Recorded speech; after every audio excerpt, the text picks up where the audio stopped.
Today, we'll discuss heritable information and meiosis. Meiosis is a vital process in sexually reproducing organisms that ensures the transmission of chromosomes from one generation to the next. It is responsible for producing haploid gametes, such as sperm and egg cells, which contain half the number of chromosomes of the parent cell. This reduction in chromosome number is essential for maintaining the stability of the species' chromosome number across generations. Meiosis and the formation of haploid gametes. Meiosis occurs in two distinct stages, meiosis I and meiosis II. Each stage involves a series of steps to divide the genetic material, but the process in meiosis I is different from that in meiosis II. Meiosis I is where homologous chromosomes, which are chromosomes that carry genes for the same traits, one from each parent, are separated into two distinct cells. This reduces the chromosome number by half.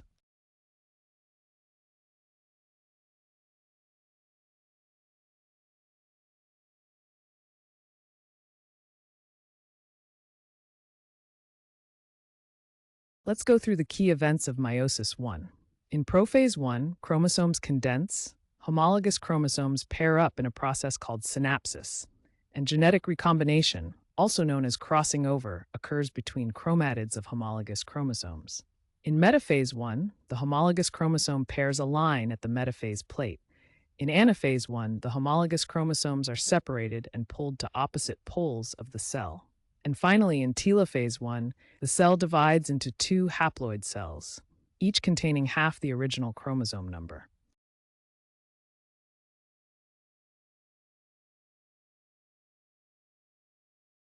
Now we move into meiosis II. This is the second round of division, and it's similar to mitosis. The difference is that the cells involved are already haploid, meaning they only have one set of chromosomes. This phase separates the sister chromatids of each chromosome into different cells.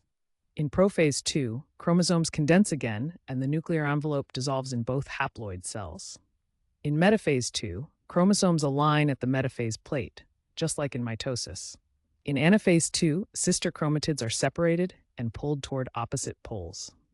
And in telophase II, each cell divides again, resulting in 4 haploid daughter cells. Each of these cells has just one complete set of chromosomes. Look at the diagram below to follow this entire sequence visually. You'll see labels like interphase, homologous chromosomes, meiosis I, meiosis II, and so on to help track each phase.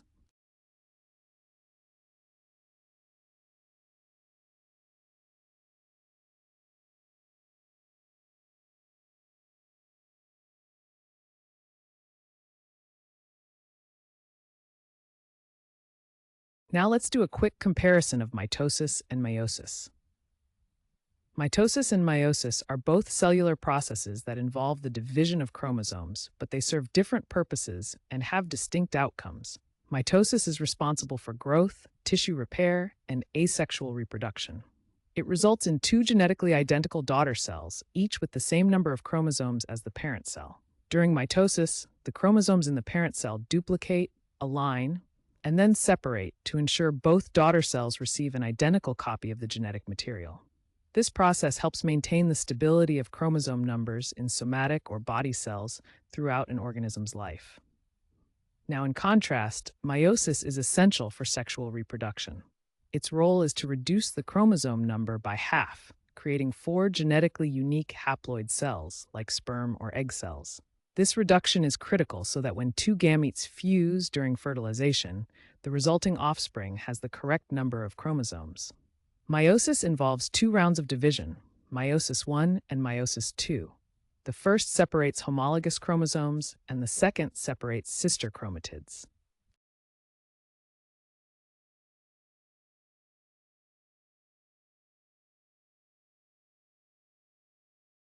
Each gamete ends up with only one copy of each chromosome, which allows for genetic variation in the next generation.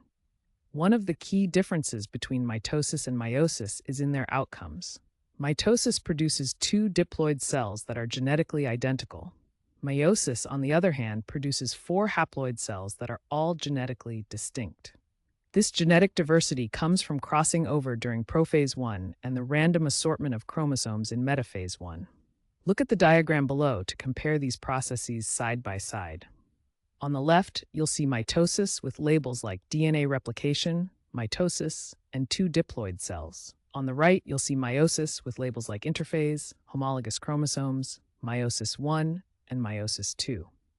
This visual comparison helps emphasize the differences in structure, process, and biological function between mitosis and meiosis.